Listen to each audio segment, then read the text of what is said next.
Mesdames et messieurs, bonjour et bienvenue chez Art et Lettres. Nous avons le plaisir d'accueillir aujourd'hui Madame Najat Bouraba, détentrice d'une maîtrise en sciences humaines et d'un doctorat en lettres modernes. Najat Bouraba s'investit dans les dossiers de l'éducation et du vivre ensemble depuis 19 ans, membre de plusieurs comités de travail, de tables de concertation et de collectifs jeunesse dans son quartier. Elle a siégé comme commissaire scolaire et comme vice-présidente de la commission pédagogique de la commission scolaire de la Pointe de l'Huile. Elle est co-auteure du livre québécois et musulmans, main dans la main pour la paix. Elle est actuellement membre du CA du Centre de services scolaires de la Pointe de l'Île. Najat est récipiendaire du titre d'ambassadeur de paix universelle en 2008, de la plaque de la Fédération des Canadiens musulmans pour son apport à la société québécoise, en 2008, du titre de grand bénévole au Gala des femmes arabes du Québec 2009 et de la plaque des femmes entreprenantes de la diversité en 2019. Alors, bienvenue chez Art et Lettres, Najat. Merci de m'accueillir. C'est un plaisir de vous recevoir. On va commencer par vos implications, vos engagements justement au niveau de l'éducation, impliqués depuis quasiment 2 décennies dans le milieu de l'éducation à travers divers postes. Voulez-vous nous parler de cette motivation justement? Est-ce qu'elle date de longtemps ou depuis peut-être bien votre établissement au Québec? Tout d'abord, je salue l'audience, je salue tous les techniciens qui sont dans l'émission et qui ont eu la patience de nous aider pour avoir cette émission. Je vous en Je prie. suis, un grand merci. Au fait, donc, comme tous les nouveaux arrivants au Canada, au Québec, un choix d'abord pour la francophonie, le Québec. C'était quand même pour apporter d'abord ce qu'on a comme bagage et pour pouvoir aussi bénéficier de ce que la société nous offre. En arrivant en 2000, mon premier contact comme maman, d'abord, ça a été de mettre mes enfants à l'école. Donc, c'était un peu mes premiers contacts avec une instance canadienne, québécoise. Alors, c'était donc le système scolaire. Et là, dès que donc ma fille est née, qui a maintenant quand même, qui a son bac actuellement en sociologie, qui prépare sa maîtrise donc depuis des années que je me suis impliquée. Donc, j'ai commencé avec elle au primaire. Je me suis impliquée au conseil d'établissement que tous les parents connaissent et c'est un événement qui se passe les premières semaines donc, de la rentrée scolaire. Les candidats se présentent, l'audience qui est présente va voter. J'ai trouvé qu'on peut justement faire bénéficier cette instance de notre savoir-faire, de notre francophonie, de notre compétence parentale également. Donc ça a commencé comme ça, les conseils d'établissement au début. Par la suite, ça a été aussi la découverte de mon quartier, donc de tout ce qui est des organismes communautaires des quartiers. Alors, j'ai commencé à jongler entre les deux, entre scolaire et communautaire. C'était des tables de concertation, etc. Donc, j'ai commencé à assister. Bien sûr, c'était bénévolement. Tout cet engagement a commencé de façon bénévole et il date donc de 2000 jusqu'à date. Excellent. Alors, moi, je vous connais, on vous connaît avec ces engagements commissaires scolaires du temps de la commission scolaire de la Pointe de l'Île. Vous étiez dans des tables de concertation, celle d'Anjou. Vous êtes actif aussi au niveau de certains organismes communautaires. Actuellement, vous êtes membre du CA, du Centre de services scolaires de la Pointe de l'Île. Quel est l'avantage justement d'être membre de CA dans ce centre de services? Avant de parler donc des centres de services scolaires donc, qui sont établis par le gouvernement, la CAQ, qui a mis dans son programme électoral l'abolition des commissions scolaires, j'aimerais rappeler juste tout simplement d'abord, c'était quoi notre mandat comme commissaire et c'était quoi le rôle d'une commission scolaire à l'époque. Donc, au fait, cette commission scolaire regroupait des gens élus, donc c'est finalement un processus électoral. Les gens sont élus. Ils sont présents comme commissaires dans un secteur précis. Ils représentent une école à l'établissement scolaire. Ils doivent être capables de suivre ce qui se passe. Ils doivent être capables de faire le lien entre l'école et autres instances scolaires qui décident pas mal de choses. Ça décide des stratégies scolaires, ça décide des budgets, ça décide tout ce qui est vraiment utile pour une vie scolaire riche et diversifiée. Par la suite, donc, l'abolition a fait que on a d'autres exigences. Il y a un profil maintenant. Pour être membre de ce conseil d'administration, il faut avoir un profil. Alors, il y a 3 catégories. Il y a les catégories parents, catégorie genre d'éducation, qui sont vraiment dans Mhm. le corps enseignant ou autre, et il y a une catégorie communautaire, c'est des gens actifs dans les profils loisirs, culture, peu Oui. importe, mais qui apportent un plus à la communauté. Mhm. Étant donné mon implication dans tout ce qui est conseil d'établissement et comité de parents, etc., donc moi j'ai été candidate comme la catégorie 1, c'est-à-dire les membres parents. Dans mon quartier, ça s'appelle des districts maintenant. La répartition, c'est des districts. Moi, c'est le district 3, Mhm. Saint-Léonard. De J'étais donc Saint-Léonard, oui. candidate, tout à fait céleste de Montréal. Alors, comme Mhm. candidate, personne ne s'est présenté contre moi, donc j'étais élue par acclamation. Alors, actuellement, il y a quand Excellent. même plusieurs écoles primaires, une école secondaire du quartier et une école de Mhm. formation professionnelle qui sont là, donc, dans mon district. Ce que je fais D'accord. comme parent, pardon? Oui, oui, je vous en prie, je vous en prie. Voilà. Ce que je fais comme parent impliqué dans ce CA, c'est que non seulement j'apporte d'abord les préoccupations des parents, je suis Mhm. moi-même parent, donc je suis aussi à l'écoute d'autres parents parce que je parle beaucoup aux gens qui sont dans mon district, je les croise, on échange sur les problématiques, sur les attentes, sur les défis, etc. Et je ramène ça à nos réunions, j'essaie de Mhm. pousser des dossiers, j'essaie de défendre des dossiers et de Mhm. faire avancer les choses, et bien entendu avec une ouverture d'esprit avec une recherche de consensus et avec une recherche de solutions qui ont des impacts positifs sur tout le monde. Donc, on est un groupe de personnes, on est une quinzaine, et l'objectif est le même, une réussite scolaire, un espace d'apprentissage sain et sécuritaire. Mhm. Très bien. Puis il y a eu des réalisations de vous, là, d'après mes recherches, des accomplissements intéressants. Je vais citer celui que vous avez réussi à faire adopter la notion des injoignables lors d'une enquête sur les jeunes. La notion des injoignables.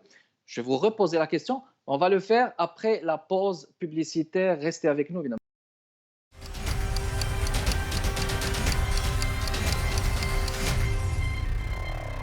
On est de retour avec vous, mesdames et messieurs, toujours dans le cadre de Arts et Lettres. On invite aujourd'hui Najat Bouraba, qui est administratrice au centre de service scolaire de la Pointe de l'Île. Il y a deux chapeaux. Il y a la dame là qui est compétente justement au niveau de l'éducation, mais il y a aussi justement ses compétences au niveau littéraire et surtout interculturel. On va en parler de ça, mais je vais relancer la question avec vous, Najat. Je parlais de la notion des injoignables lors d'une enquête sur les jeunes. Voulez-vous nous en dire plus? C'est une notion que vous avez réussi à adopter. Voulez-vous nous en parler? En fait, ça rentre dans le cadre du plan stratégique jeunesse au niveau de Saint-Léonard. On Mhm, devait d'abord commencer par des enquêtes auprès des jeunes.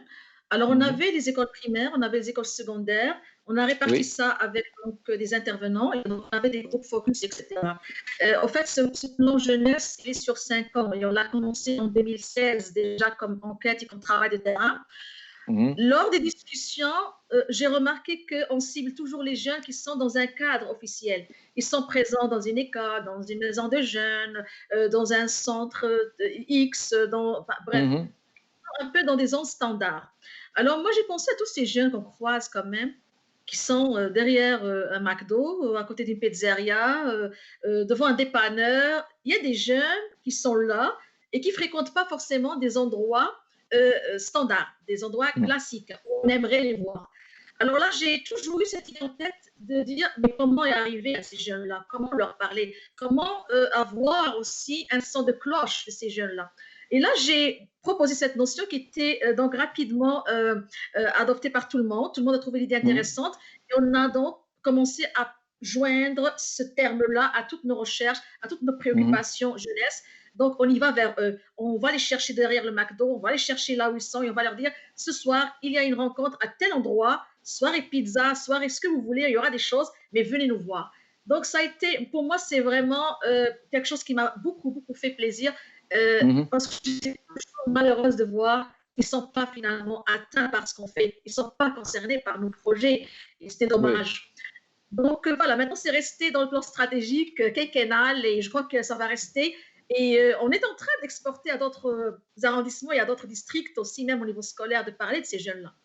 Excellent. Alors, c'est tout à votre honneur. Maintenant, on va parler juste d'un autre volet, alors celui de l'interculturel. Je vais rappeler d'abord que Vous avez une thèse de doctorat, comme je viens de dire, de l'université de Toulouse. Et vous avez beaucoup travaillé sur les questions d'identité, de la différence. Et votre thèse, justement, portait sur les relations interculturelles de manière générale. J'aimerais donc avoir une idée sur le regard que vous portez justement sur le champ interculturel ici au Québec en ces temps de crispation identitaire. Comment est-ce que vous lisez, Najat Bouraba? En fait, ma thèse de doctorat portait sur ce qu'on appelait à l'époque, donc les années fin 90, le début 2000, on parlait de Mhm. relation à l'autre, on parlait de l'altérité Oui, à l'époque. de l'altérité, voilà. Tout à fait. Donc, à cette époque-là, le directeur de recherche avait une équipe et on était Mhm. presque les premiers à parler de relation à l'autre. Alors, moi, j'étais contente d'aborder ce thème qui était nouveau dans la recherche et qui était nouveau aussi pour moi. Mhm. Ma thèse portait surtout sur l'immigration maghrébine en France, sur les Oui. auteurs Mhm. maghrébins. Donc, j'ai abordé l'altérité dans les écrits littéraires de Betar Ebel Rachid, Rachid Bouchdrab, Katib Yassine, entre autres. Donc, c'était aller voir qu'est-ce qu'ils ont dit de l'autre, de la différence dans leurs écrits, dans leurs recueils. Alors, cette thèse, finalement, m'a permis d'être comme outillée, équipée avec des notions de l'identité, de la différence, de l'acceptation de l'autre, du rapport, ce qu'on appelle le rapport manqué, le rapport positif, le rapport Mhm. négatif. Alors, Mhm. j'avais ces notions-là. En arrivant au Québec, et avec les débats qu'il y avait, surtout que je suis arrivée en 2000, en Mhm. 2001, on avait donc un événement qui a secoué la planète entière. On avait donc les attentats de New York. Alors, à ce Voilà. moment-là, il y avait tout un débat autour de l'identité arabe, musulmane, de notre présence. Tout a été remis en question tout d'un coup. Et Oui. c'était, je me suis retrouvée, moi, comme pas mal de personnes, on n'avait rien à faire, c'est sûr, on n'est pas concerné comme responsable de ce qui s'est passé, mais on était interpellés d'agir pour apaiser les tensions et pour créer une certaine harmonie et une paix sociale.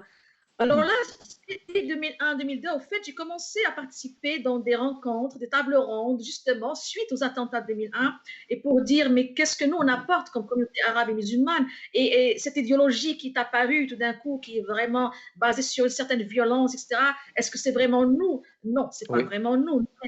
On était habitués à autre chose, on était élevés dans autre chose. Il a Mhm. fallu agir par devoir citoyen. Donc, j'ai utilisé tout ce bagage interculturel finalement pour expliquer, pour apaiser certaines tensions liées à un événement. Et par Très la bien. suite, Alors oui, justement, ce que je voulais vous dire, c'est que, bon, il y a eu des engagements interculturels de votre part. Vous y êtes actif, justement, au niveau justement du Québec, du Canada. Mais il y a eu un livre, on va dire un mot sur ce livre. Vous êtes co-auteur de Québécois et musulmans, main dans la main pour la paix. Quand vous pouvez le voir, mesdames et messieurs, ce livre coécrit avec quel auteur? Et voulez-vous nous donner une idée, Najat? euh, le livre donc est apparu en 2006. Mhm.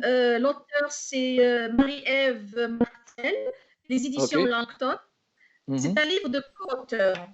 Et ce livre, il est arrivé aussi suite, entre autres, d'ailleurs, il le cite, le livre, l'éditeur le cite et même l'auteur, c'est que c'est Mhm. arrivé suite à 2001, suite aussi à la guerre de l'Irak juste après, la marche de 200 000 personnes au Québec pour dénoncer la guerre en Irak en 2003. Donc cet événement Oui, aussi a marqué bien sûr. certains choses. Donc, en 2006, on a décidé de faire ce livre de co-auteur. Entre Mhm. autres, il y a donc de différentes scènes journalistiques, Mhm. culturelles, artistiques, universitaires. Je vais citer, mais je m'excuse, je ne vais pas citer tout le monde, mais au moins Mhm. quelques noms aussi qui sont très dynamiques, très connus. Par exemple, Sami Aoun est un co-auteur Oui. avec nous. Mhm. Omar Maktouf est avec nous. Mhm. Amir Kadir, il a écrit aussi avec nous. On a Asma Mhm. Mrabat qui est avec nous. On a Oui. Robin Philpot. On a Claude Paquet. On a Aziz Jawad. On a différents noms donc, qui se sont joints à ce projet. L'idée, c'est d'aller vraiment présenter quelque chose qui prône ce vivre ensemble, justement. À l'époque, nous, on allait dans ce sens.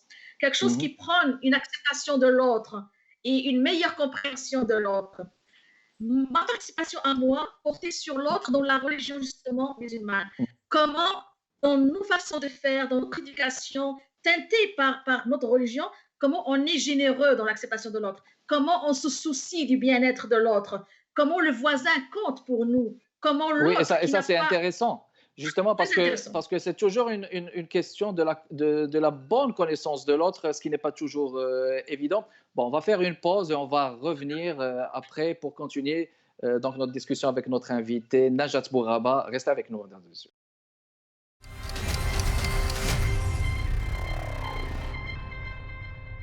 On est de retour avec vous, mesdames et messieurs. On est en train d'interviewer Najat Bouraba.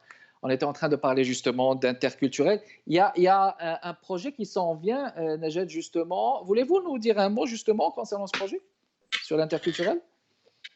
C'est-à-dire qu'on l'a démarré. Il Mhm, y a des activités qui s'en viennent dans le cadre d'un projet déjà démarré depuis février mhm, 2020. C'est un mhm. projet sur l'interculturel et l'intergénérationnel. Et c'est un D'accord. projet de la ville de Montréal qui s'inscrit dans ce qu'ils appellent au niveau de la ville de Montréal le BINAM, le Bureau Mhm. d'intégration des nouveaux arrivants de Montréal. Alors le D'accord. projet s'articule justement autour de cette acceptation de la différence, à la fois de l'âge, donc c'est l'intergénérationnel, mais aussi des cultures, qui est l'interculturel. Et comme on est Mhm. en contexte de pandémie, je fais beaucoup de Zoom justement entre ces communautés-là, ou entre les aînés et les jeunes, et on travaille virtuellement, ce qui un peu enlève ce contact direct qu'on aurait aimé Oui, avoir dans un oui, projet. mais ça ne saurait durer. Oui, mais au moins, on arrive à donner un travail qui fait qu'on pose des questions, on connaît mieux Mhm. l'autre, on s'approche mieux de l'autre. On est Tout à vraiment fait. toujours dans ce processus de rapprochement interculturel et de vivre ensemble. Excellent. Bon, en période de pandémie, justement, vous savez on est comme poussé à travailler autrement. L'approche numérique, elle est mise de l'avant. J'aimerais prendre votre point de vue comme professionnel, Najat Bouraba, justement, concernant les derniers engagements pris par le ministère de l'Éducation en cette période. Pas évident d'aller à l'école, de gérer justement le masque, le manque d'oxygène, les fenêtres, tout ça. Comment est-ce que vous lisez de votre part les politiques justement déployées par le ministre actuel du Québec concernant la gestion de la crise? Ben, pour ne pas dire comment je l'évalue par rapport au ministre lui-même, je dirais Mhm, comment j'évalue le contexte. mhm, Au fait, actuellement, donc tout ce qui est éducation, tout ce qui est ministère de l'Éducation, il coordonne avec le ministère de la Santé publique. Donc, toutes les stratégies adoptées, toutes les réflexions, toutes les mesures, ils sont prises conjointement par les deux ministères. très bien. Ce qui se passe actuellement, c'est que donc, les centres scolaires, ils gèrent au mieux qu'ils peuvent. C'est pas évident Mhm, de gérer des classes, c'est pas évident de gérer un cafétéria, c'est pas évident de gérer des couloirs. Les mesures sont prises quand même afin de prévenir la contagion, enfin, la propagation de la pandémie. Même maintenant, on appelle au tutorat, il y a des fonds débloqués pour des tuteurs et le mhm, ministère est en train de recruter des tuteurs. Il y a aussi des fonds pour la santé publique. Il y a des lignes téléphoniques pour tout ce qui est santé mentale, je veux dire santé mhm. mentale jeunesse. Il y Oui, a des choses pour même le bien-être des jeunes. Donc, il faut quand même être au courant que ça existe, parce que les gens qui ne savent pas que ça existe, ils vont dire on n'a rien fait, les ah non, ministères ne mais font santé rien. mentale, il y a eu une injection d'argent dernièrement, si je m'abuse. Tout à fait, tout à fait. De toute façon, par rapport au volet sentimental et jeunesse, c'est depuis toujours qu'il y a des fonds. Depuis toujours, il y Oui, a des projets dans ce sens. Mais maintenant, ça s'est amélioré. Il y a plus donc de moyens pour assurer un suivi. Il y a plus pour de aller de lignes l'avant. téléphoniques ouvertes. Oui, pour les jeunes et Très pour les bien, familles, au parfait. fait. Alors, justement, donc, on vit une grande période là, une période universelle. Puis de l'autre bord, on parlait justement de l'interculturel. Il y a des crispations, il y a des choses qui vont bien, des choses qui vont mal. Donc, comme vous dites, on est à mi, comme on dit, entre et entre. J'aimerais connaître votre message. Quel est le message que vous destinerez aujourd'hui, Najat Bouraba, à tous les jeunes du Québec qui nous écoutent justement, que ce soit par rapport à l'interculturel, que ce soit par rapport à la pandémie du Covid, que ce soit par rapport à la réussite? Quel est votre message aujourd'hui? Au fait, comme vous l'avez bien dit, M. Kamal, il faut se comparer pour voir tous Mhm, les privilèges qu'on a, pour mhm, voir toute la facilité qu'on a à vraiment accompagner ce fléau qui est mhm, arrivé, qui touche toute la planète, qui est la pandémie du Covid. Mon message par rapport d'abord à ceux qui ont choisi de s'installer, qui ont choisi de venir donc au Canada, au Québec. Oui, Premièrement, il faut se dire que les 2-3 premières années, il ne faut pas désespérer. Il faut prendre le temps de bien découvrir ce qu'il y a autour de nous, de oui. s'impliquer au départ bénévolement, de connaître les instances, Mhm. d'être ouvert à la différence justement, parce qu'on est dans une Oui, à société la qui est nouvelle diversité, pour nous, oui. Mhm. d'engager cette communication, ce dialogue pour se faire connaître. Ça d'abord quand on arrive. Pour nos jeunes, comme tous les jeunes, malheureusement, il y a des défis, il y a des problématiques, oui, mais il y a toujours une façon de se rattraper. Le système scolaire, il est fait d'une façon, par exemple, que même si tu te déconnectes du système pendant des années, tu as toujours la possibilité de revenir. Donc, ce qu'on appelle le raccrochage scolaire, il n'y a pas Mhm. d'âge au Québec. Et ça, c'est un avantage. Et ça, Mhm. quelque chose qui dépasse même l'Europe, cette stratégie éducative et scolaire, elle est vraiment unique au Québec et au Au Canada. Québec, Cette exact. possibilité d'aller vraiment faire une formation, d'aller rattraper Oui, pour avoir son diplôme, il y a toujours une possibilité. Les ressources, ils existent. Par rapport à la consommation des drogues, il y a des ressources pour les parents et pour les jeunes. Par rapport à des dépressions, il y a des ressources. Par mhm. rapport à des idées suicidaires, il y a des ressources. Par rapport à un malaise, peu importe lequel, il y a des ressources. L'accompagnement pour le lancement d'entreprise, il y a ce qu'on appelle ces Il y a des lieux ressources carrefour, aussi. jeunesse, il y a donc des ressources pour accompagner même des démarches personnelles pour lancer une affaire personnelle, l'entrepreneuriat. Toutes ces mesures-là sont gratuites. Il suffit d'aller faire un CV. Tu peux l'avoir gratuitement dans un carrefour jeunesse emploi, par exemple. Ça, il Mhm. faut que notre communauté juste soit au courant, Prennent encore une conscience de fois. ça, oui. Tout à fait. Sinon, il y a beaucoup de facilité. Les reconnaissances de diplômes, oui, je sais que c'est un défi pour beaucoup de monde, surtout nous, les cadres. On arrive, la plupart des Maghrébins, c'est des gens compétents avec une qualification, avec des diplômes. Il faut être patient. Il y a quand même des mesures pour les reconnaissances de diplômes. Mais il y a aussi ce qu'on appelle des reconnaissances des compétences qui peuvent être dans n'importe quel cégep et déposer pour avoir une reconnaissance de leurs compétences et de leur savoir-faire. De leur Par rapport, savoir. tout à fait. Par rapport donc à, je dirais, une vie sociale en Mhm. général. Un autre conseil, si je peux me le permettre, Mhm, c'est mhm. de ne pas tomber dans la ghettoisation et se limiter à Oui, être c'est chez nous, c'est chez moi, c'est mon voisin et de mon pays, de mon quartier, de ma ville. Moi, je crois que l'occasion qui nous est offerte au Québec, au Canada, d'avoir cette diversité, d'avoir ces gens qui proviennent de différents coins de la planète, c'est une richesse. On doit s'enrichir. On doit aller vers eux. On doit leur montrer notre patrimoine, notre culture. Et on doit aussi avoir tout ce qu'ils ont eux, qu'est-ce qu'ils apportent avec eux aussi comme héritage, comme patrimoine, comme savoir-faire. exactement. Et c'est un travail justement, donc, comme vous dites, il est mutuel et réciproque. Il faut Tout avoir de à fait, l'empathie envers eux, mais aussi tout à fait. il faudrait qu'il aille donc chercher de l'information. Alors, c'était tout le temps qu'on avait, justement. C'était un plaisir d'avoir discuté avec vous, Bon, Madame merci. Najat Bouraba. Merci beaucoup d'avoir accepté notre invitation. Merci beaucoup à vous, mesdames et messieurs, de votre continuelle fidélité. Kamal Benkiran avec vous. Portez-vous bien. À la prochaine.